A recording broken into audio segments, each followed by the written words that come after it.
Прывітанне, сябры. Лета ды восень самая гарачая пара, калі трэба ісці ў лес і нарыхтоўваць ягады, каб потым цёмным зімнім надвячоркам сядзець і папіваць гарбату з сунічным варэннем ці, як яшчэ ў нас кажуць, сочавым.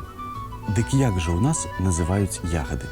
Ну, па-першае, калі мы збіраемся ў лес, мы ідзем не па грыбы ці па ягады, а ідзем мы ў лес у грыбы і ў ягады. І ягады ў нас толькі ў множаным ліку.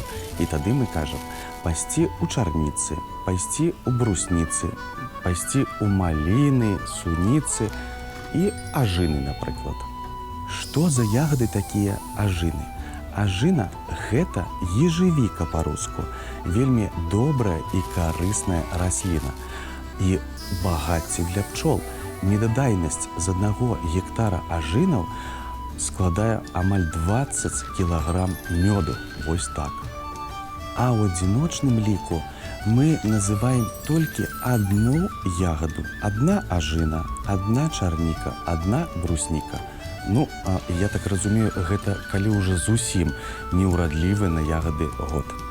Але я вам зычу, каб вашы кошыкі заўжды былі поўныя сакавітых ягад. Да сустрэчы, сябры!